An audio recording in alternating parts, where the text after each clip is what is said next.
All right, we are back in my workshop for another edition of HDMI Test Bench. How's it going, everyone? I'm Todd Anderson with the Home Theater Forum, avnirvana.com. You might remember earlier this year, Murideo shipped us out their brand new STIX generator and STIX analyzer products that are just fantastic. They tested great. One limitation, though, being they ship with fixed male input and output connection points, so you're a little limited in how you can use them. Well, the second generation of STIX has been released.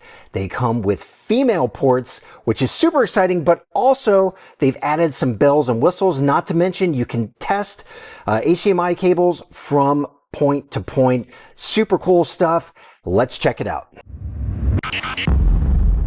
So here you can see we have the STIX test signal generator female and its companion analyzer. Once again, form factor is absolutely paramount. You can see they are just slightly larger than the original male versions of the product. These new ones measure roughly 1.2 inches by about 3.2 inches, but sizing is just incredibly generous, making these super easy to throw into a pocket or into your kit. And they're especially generous considering how they size up with the original Murideo 8K Fox and Hound kit. These new units will run you about $289 each, sliding you in just under $600 for the pair. And that lands about $1,900 less than the total cost of this Fox and Hound kit right here. So you're getting space savings, but also the cost is significantly trimmed down. One thing that I love about the STIX universe is that it accommodates the full HDMI 2.1 specification, and that means data rates up to 48 gigabits per second. So we're talking full 4K at 120 hertz with 444 chroma subsampling and 12-bit color, but also 8K 60 hertz and just about everything from there on down. Now, yes, for the extra coin, this Fox and Hound test kit gives you more functionality, not to mention rechargeable portability, but these STIX units, they still pack a punch. Now, each of these STIX units is sold separately, and here's a look at what ships with the unit.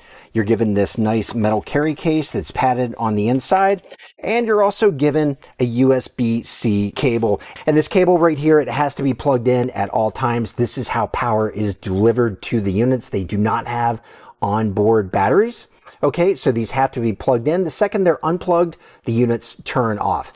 Big deal? Well, maybe a small inconvenience, but let's be honest. Most AV equipment out there has USB power that you can tap, and Murideo is giving you a power cable that's about 60 inches long. So once these are plugged in, you have a lot of range for maneuvering, but for moments where you find yourself needing flexibility, you can always run these female units from a power brick, just like this one right here. This is something that I've used for years at shows, providing power to equipment.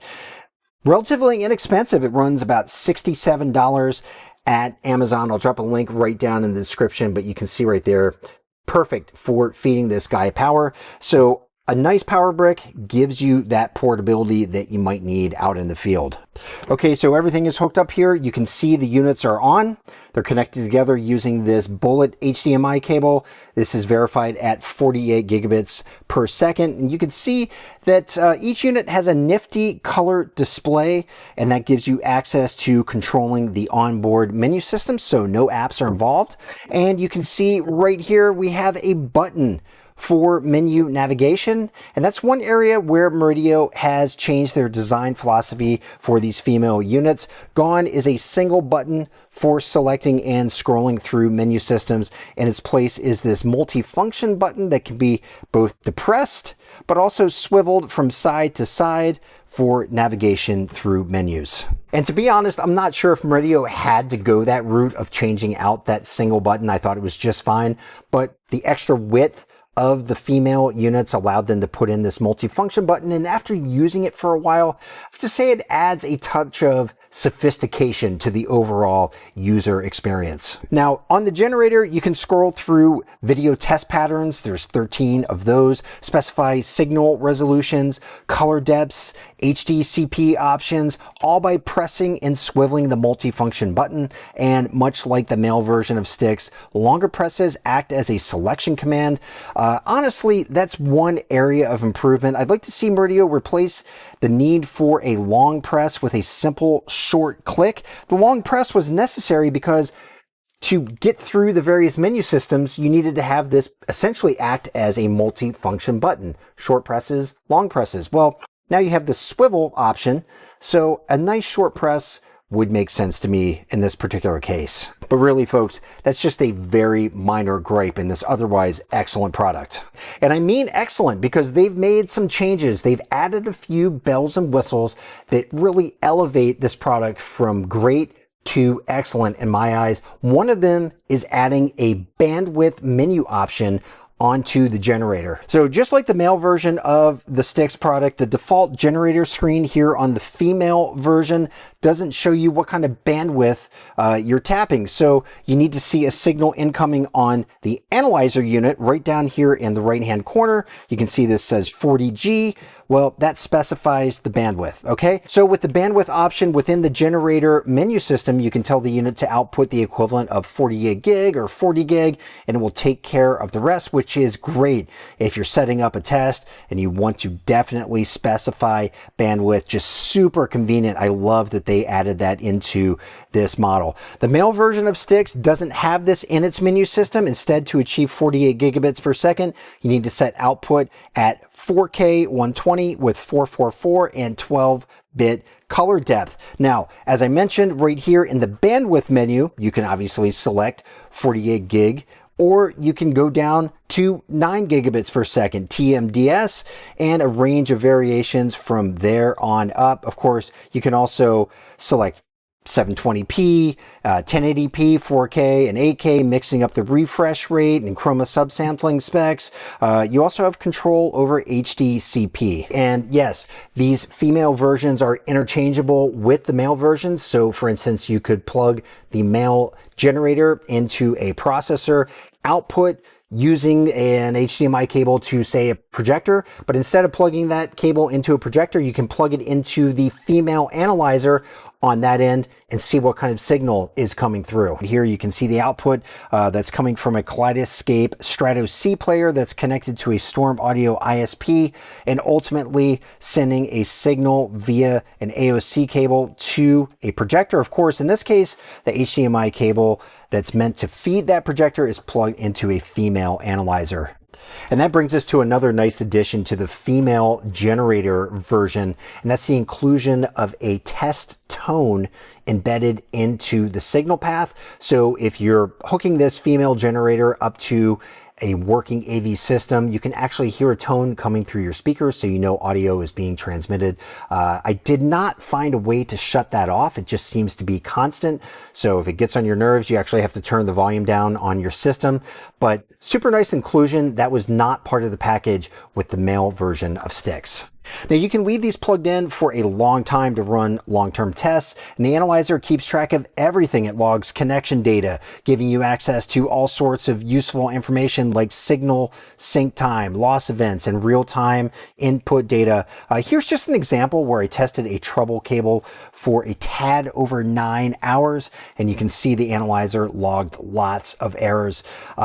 In terms of heat, these little units can definitely get warm after 9 hours of use. They measured right around 92 degrees Fahrenheit, which is actually about 20 degrees cooler than the male versions of STIX. At least that's what I found in my testing. Now, one area the male version of STIX falls short is with cable testing. My workaround has been to use AV Pro's 1x2 generator, basically taking this generator, plugging it into the HDMI in, then the cable that I'm testing, having it connect to one of these outputs, and then ultimately terminate into a JVC projector that's capable of handling 48 gigabits per second, and then testing signal strength in that manner. But that's not the issue with the female version that you see right here. You can connect and test passive and active cables between the generator and analyzer and let it run for a while, looking for dropouts or sync issues. The 8K Fox and Hound still is a preferable option for this because it gives you a bit more information. Plus it has a cable test feature, but these female sticks give you the ability to push 48 gigabits per second, which this Fox and Hound kit can't do. And I know there's some argument to be made that, hey, look, if a cable tops out at 40 gigabits per second, it's probably going to be a-okay for any system that's going to be used for the next foreseeable future. Unless you are a gamer, that's probably true. But there are folks out there that want to know they are definitely using 48 gigabit capable cables, and this kit is going to give you that peace of mind. So folks, not sure what else to add here. I think the experts at Murideo have another smash hit on their hands, definitely worthy of the HDMI Test Bench stamp of approval. If it were me and my money, I probably would go for the female version just because it gives you a little bit more flexibility and a couple more bells and whistles. It does cost about 40 bucks more than the male version, but I think it's worth it. Just make sure that you have a high quality HDMI cable that you can use with these. All right, make sure it can pass 48 gigabits per second. Right here again, I'm using Bullet Train. This is from AV Pro, known excellent cables. You can also look to our friends at Cords. They also manufacture great cables. And then, of course, my good friend Jack McDougall up in Canada. He's with PixelGen, and they're working with THX to manufacture those amazing THX HDMI cables. So 3 great options. I'll drop links to all of those down in the description. Right now, you can only buy these female STIX units direct through AV Pro. Okay, at least from my research, that's the only place that I could find them. I'll drop links directly over there so you can go and check it out. They give volume discounts if you're an installer and you need a lot of these. You can get them a little bit less expensive than their stated price for individual units. These male units can also be purchased there at AV Pro, but also through B&H Photo. So I'll drop links to those and also to some documentation if you want to go and read up on your own. All right, that's all I have for you today. We'll see you over on the home theater in AV Forum at avnirvana.com.